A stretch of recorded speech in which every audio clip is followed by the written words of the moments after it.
Hi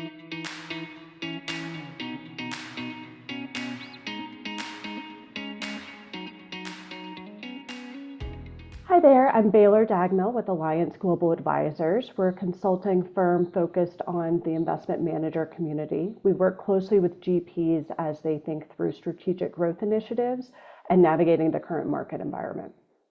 Perfect.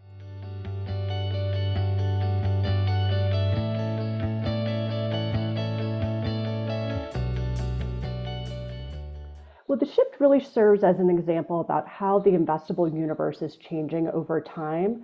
So many investors have a mature real estate portfolio, meaning that they've already picked their preferred positions in the traditional main property types. And so they're really looking for alternative investments to fill in the gaps in their portfolio and really expand upon some of the themes they're trying to approach within the market. So right now we do see investors waiting for liquidity out of some of the legacy portions of their portfolio, but very much looking forward to where they're going to deploy dry powder. And so as investors are thinking about alternative property types, they're really looking at it in terms of diversification.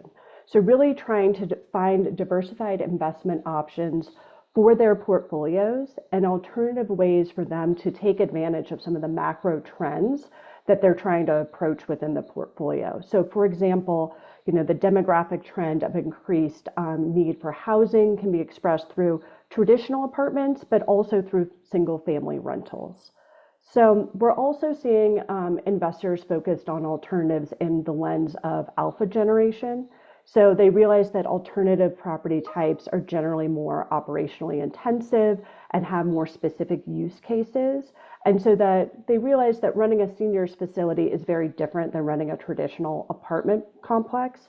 And so they look to specialized operators to really lean into some of those operational uniqueness in order to generate a higher return.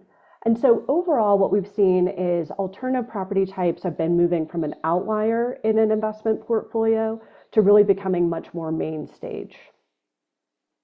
All right.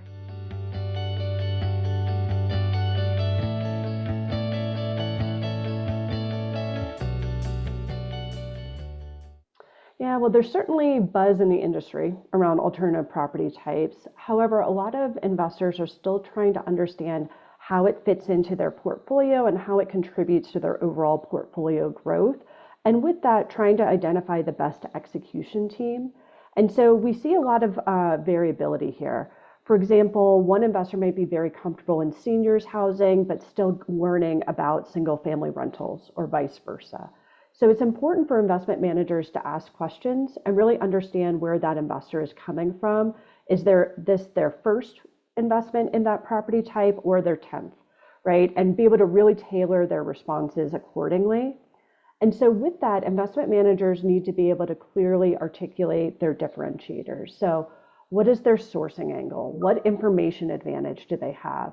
Especially in property types that are not widely covered by publicly available data, investment managers can really shine by showing how they're able to access information and review it in a more thoughtful way. And so with that, operational excellence and how the day-to-day management differs from a traditional property type is an area where they need to focus some time and education. Lastly, I'd say, really spending some time on valuation methods. Obviously, closed-end funds, valuations, and reporting methodologies have always been a focal point, but we are seeing increased scrutiny on alternative property types where transaction volume is lower, publicly available data is less readily available. And so, investors really want to understand exactly how the investment manager is valuing the portfolio and what are the key contributors to those changes in valuations over time.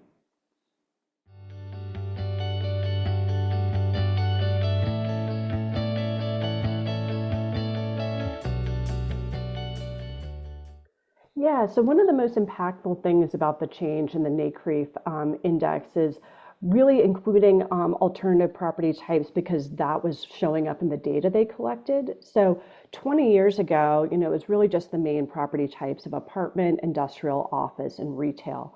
And over time, what they saw was the other property types really gained traction within the index. And so the adjustment is really a step to align to the transparency and provide reliability into these alternative property type segments.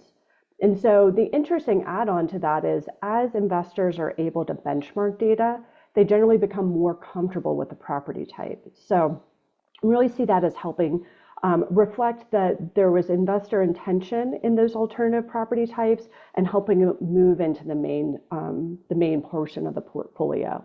So with that, we haven't yet seen a dramatic change in the exit environment. However, we know that as core funds increase their exposure to alternative property types, that makes them a natural exit avenue for non-core operators. And likewise, as non-core operators start purchasing from mom and pops and it moves into the institutional ownership channel, you start seeing a much deeper depth of exit options.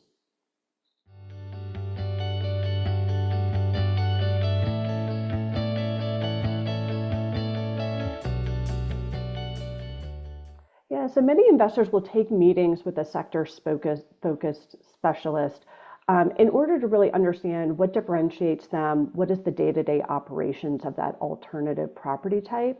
And so this dialogue becomes a really great place to start building a long-term relationship with that investor. So within the non-core space, we're tracking over 100 closed-end funds that focus on alternative property types. About 20 of them are diversified and the rest are single property type specific. So while there's, I would say, interest from investors and there's a lot of inbound inquiries, there's still a lot of competition for that capital. And so Alliance works closely with our clients to use this period of interest to really clearly articulate what are they doing to create value at the property level. And so while some investors are still coming up the learning curve on alternative property types, it's really in an investment manager's best interest to be as transparent as possible and really give clarity as to what are they really doing within that property type.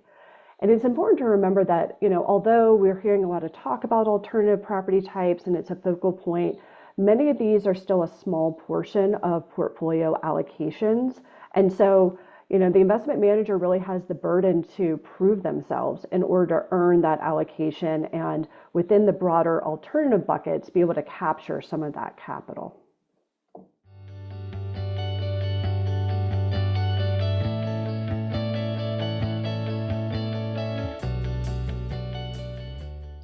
Yeah, so this is where we're seeing a lot of new developments and a lot of creativity in the market. So investment managers who have historically tucked alternative property types into a generic other bucket are now seeing the ability to really move those properties into the spotlight, either by changing the investment guidelines, increasing the allocations in a more diversified vehicle, or by launching new standalone vehicles around that property type. So we've seen an expansion within the open-ended fund space with the focus on single property type vehicles. But then even within, say, an open-ended residential program, we're seeing flexibility to deploy into the alternative subsegments. So think about manufactured housing and more affordable housing options. And then within the 100 plus, closed-end funds that are focused on alternatives, many of those are still in early stages. So really, when Alliance is working with our clients, we work to map the existing client relationships and how they can design investment vehicles and investment guidelines to fit their needs, but also to think more broadly about how they can reach out to new investors and to be able to tell their story. One area we've seen a lot of growth in the market is with separately managed accounts.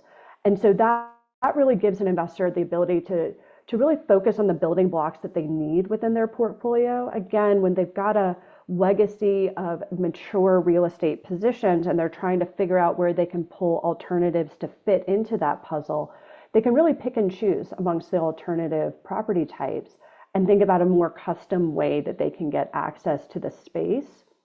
And lastly, I'd say an area that we think is very interesting is the private wealth channels. So we are starting to see new time and attention spent from the private wealth community looking beyond traditional cash flowing property types into the alternative space.